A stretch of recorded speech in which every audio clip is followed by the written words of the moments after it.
Friends, हम चाहे जितना भी ना चाहें फिर भी हमें प्याज तो काटना ही पड़ता है। हमारे डेली यूज़ में जो सब्जियां बनती हैं उसमें हमें प्याज डालनी होती है। कभी कभी बरसात का मौसम चल रहा है, हमें पकौड़ा खाने का मन होता है, या कभी हमारी फैमिली के लोगों को पकौड़े खाने का मन होता है, तो हमें पकौड़ियाँ बनानी ही पड़ती हैं, उसके लिए भी प्याज चाहिए होती है। कभी बिरयानी वगैरह हम बनाते हैं, उसमें भी प्याज डालते हैं। लेकिन ये प्याज का क्या करें, जिसे काटते वक्त हमारी आंखों से आंसू निकलते हैं, जिसकी वजह से हमें इतनी परेशानी होती है प्याज काटने में, लोगों को ये समझ नहीं आता है। तो हमें इसका खुद सॉल्यूशन निकालना होगा। मैं आपको बताती हूँ जो ट्रिक मैं यूज़ करती हूँ, और मैं बहुत सारी प्याज काटती हूँ, उसके बावजूद मेरी आंखों से आंसू नहीं निकलते हैं। तो मैं इस वीडियो में आपको वो सारे टिप्स और ट्रिक्स बताऊँगी जिसकी वजह से आगे से आपको आसानी हो जाएगी प्याज काटने में, और आप प्याज काटने से बिल्कुल भी घबराएंगी नहीं। पहली ट्रिक तो ये है कि हमें प्याज को काटने से कुछ देर पहले फ्रीज़र में रख देना है। जी हाँ दोस्तों, फ्रीज में नहीं, फ्रीज़र में रखना है। फ्रीज़र ज़्यादा ठंडा होता है और वो जल्दी ठंडी हो जाएगी। उसके बाद जब हम निकाल कर प्याज को काटेंगे तो हमारी आंखों से आंसू नहीं आएंगे। ये टिप्स मैं यूज़ करती हूँ, लेकिन मैं कम यूज़ करती हूँ।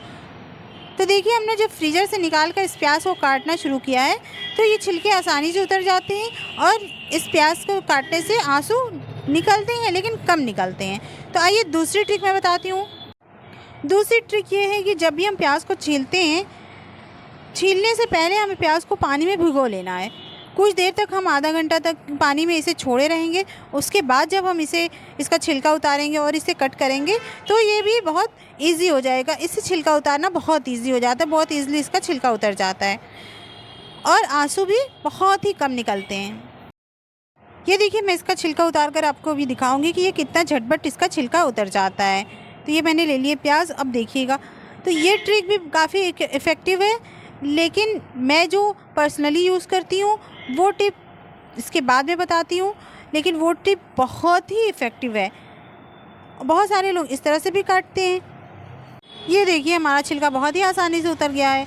और हाँ फ्रेंड्स, एक और टिप मैं बताती हूँ। जब हम प्याज को छील लेते हैं उसके बाद भी हमें थोड़ी देर तक इसको पानी में डिप करके रखना है, जिससे ये बिल्कुल भी आँख में नहीं लगती है और बिल्कुल भी आंसू नहीं आते हैं। और ये जो सबसे लास्ट में मैं बताने जा रही हूँ, ये मैं पर्सनली खुद यूज़ करती हूँ। फ्रेंड्स, ज़रूरी नहीं है कि हमें गोल गोल लच्छों में ही प्याज चाहिए होती है। कई बार हमें लंबी लंबी भी प्याज चाहिए होती है, वो इसके लिए है। देखिए, इस तरह से हम प्याज को आधा आधा कट कर लेंगे और इसे पानी में डिप करके रख लेंगे, जिससे कि प्याज बहुत ही अच्छे से कटती है, बहुत ही ईजिली कटती है, और आंसू बिल्कुल भी नहीं निकलते हैं। हाँ फ्रेंड्स, अगर आपको लंबी प्याज चाहिए होगी तभी इस ट्रिक को करिएगा, वरना लच्छे वाली प्याज इस तरह से नहीं।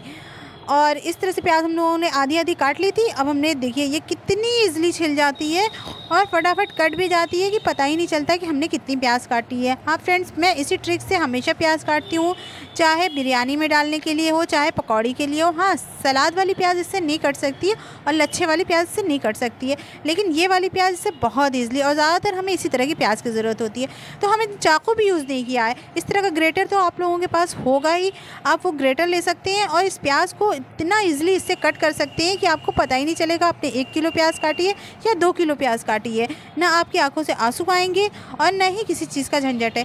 और फ्रेंड्स, हाँ, फिर भी अगर आपको लगता है कि आपकी आंखों में प्याज लग रही है तो आप चश्मा लगा सकते हैं। चश्मा लगाने से जो भी ये केमिकल हमारी आँख में जाता है और रिएक्शन होता है जिसकी वजह से आंसू निकलते हैं, वो हमारी आँख तक जाएगा ही नहीं। आप चश्मा लगा के बहुत आसानी से प्याज काट सकते हैं। और ये देखिए, बिना हमने चाकू का यूज़ किए इतनी सारी प्याज काट ली है। इसी तरह से उम्मीद करती हूँ कि नेक्स्ट टाइम जब आप भी प्याज काटेंगे तो मेरी इसी ट्रिक से काटेंगे, और देखिएगा आपको बहुत ही फ़ायदा होगा। फ्रेंड्स, देखा ना हमने कितनी आसानी से प्याज काट ली, जिससे हम इतना भागते थे और हमने चाकू का इस्तेमाल ही नहीं किया। तो फ्रेंड्स, अगर आपको मेरी टिप्स और ट्रिक्स अच्छी लगी है तो प्लीज़ मेरे वीडियो को लाइक और शेयर ज़रूर कीजिएगा, चैनल को सब्सक्राइब कीजिएगा। मिलते हैं नेक्स्ट वीडियो में किसी नई टिप्स के साथ। तब तक के लिए बाय।